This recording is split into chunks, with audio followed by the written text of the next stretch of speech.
Hi, hello po sa inyong lahat. Ito po ang reading na ito ay para sa mga fire signs, Aries, Leo, and Sagittarius. So ito ay nakalatag na po siya at pinagdasalan ko na rin ito para nilatag ko na siya at pinagdasalan para hindi na siya lalo mataas yung video ko.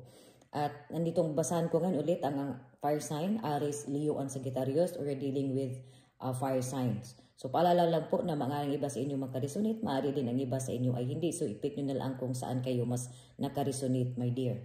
So nandito, my dear, ang iyong aura ngayon this month. This is your monthly reading in month of March. So nandito sa iyo, my dear, is your aura here is the Lovers. You're making big decisions. It could be career, it could be dito sa love life. This month, malapit ka rin dito sa mga mahal mo sa buhay, sa mga loved ones mo ngayon, sa friends mo dito. Nandito rin dito sa iyo is your more dealing. Ang iba dito sa nag-deal ka dito ng mga air signs. So dito sa fire, dito nakita ko dito may mga water dito at mas more nandito sa iyo na maganda. Maraming blessings dito ang darating, abundance dito and also trials overcomes. Nandito sa iyo sa past mo dito, as nakikita ko dito may mga partnership. Nari din itong partnership about dito sa something communication dito sa friends mo or nandito rin naglipat kayo ng tirahan.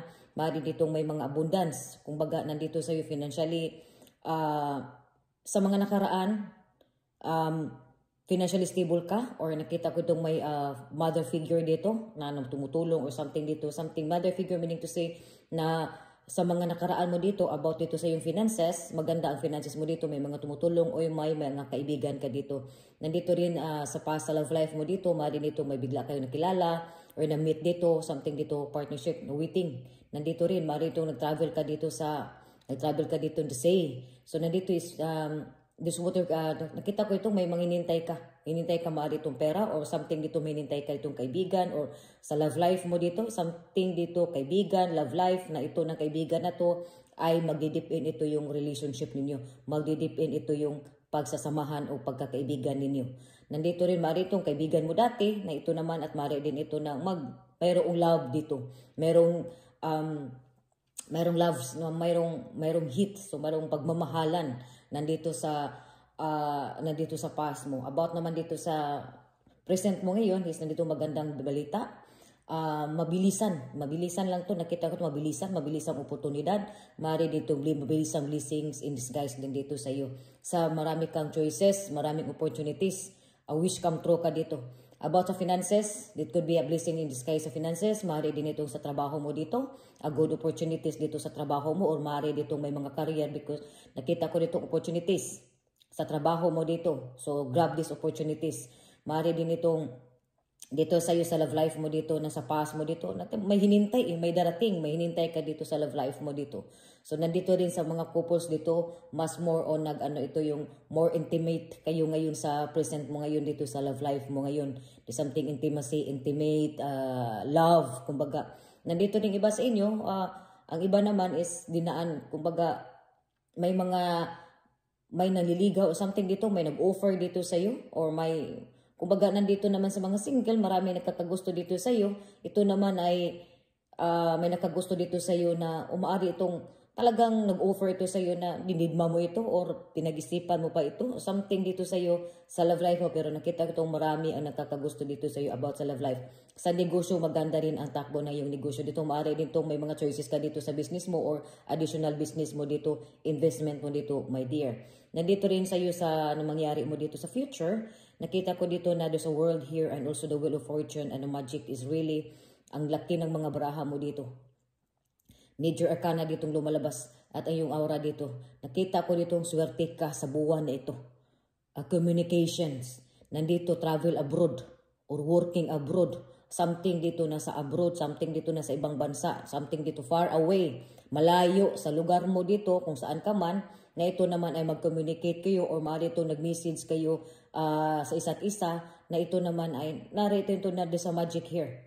You know, that talagang inisip ka dito, talagang nakita ko itong, kumbaga, more clarification dito sa iyo, sa love life mo dito.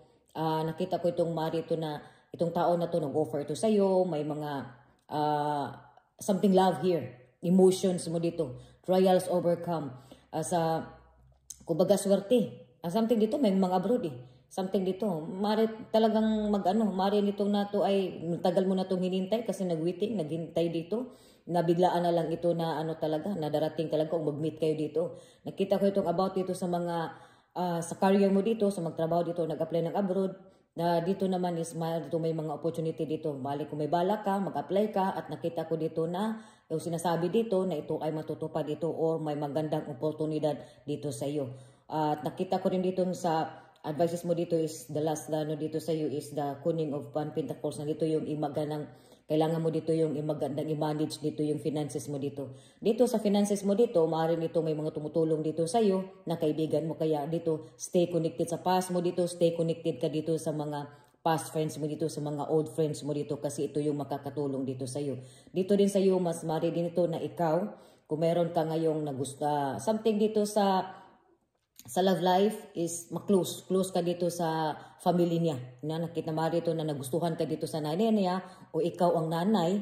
Ang iba naman dito sa mga nanay talagang ginawa ninyong lahat para sa mga anak ninyo. Sobrang protektado ka dito sa anak mo, protective ka dito sa anak mo. Something dito na abundant, support ka sa anak mo dito. Nakita ko rin dito sa iyo about sa mga nagnegosyo, dito may nag-offer dito ng partnership dito or investment from abroad dito. Something dito yung communication about dito sa business dito. So, naging swerte. Sa buwan na ito, sino to yung advices dito na sa buwan na to?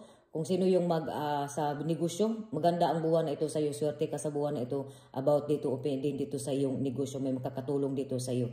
O maaari itong may mga hinintay ka dito nga mensahe na ito ay bigla itong talagang bigla lang talagang good news. There's also a good news dito na good news na matatanggap ka dito, my dear.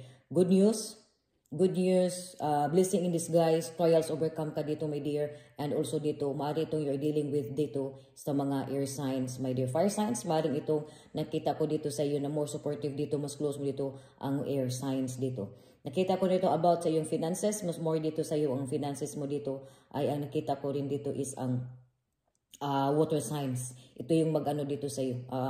Ito yung sa finances mo dito, water signs ito. Ito sa mga finances mo dito or dito sa love life mo dito.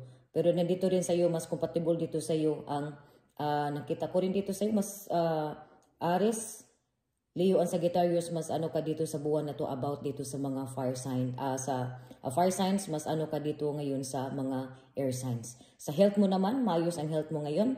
So this reading, nakita ko itong trials overcome ka dito, happiness, full of love, abundance. Nakita ko rin dito na more communication. So stay sa mga couples dyan, stay communicated sa isa't isa.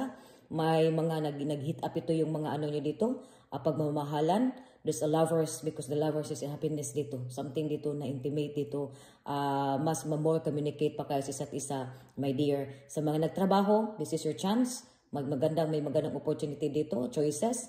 O dito sa iyo, you're making a big choices dito, either a career mo dito or sa love life. Maaari din ito na ikaw ay lilipat ka dito ng tirahan or lilipat ka dito ng trabaho, my dear. So, God bless sa inyong lahat and more success, my dear fire signs. Thank you so much.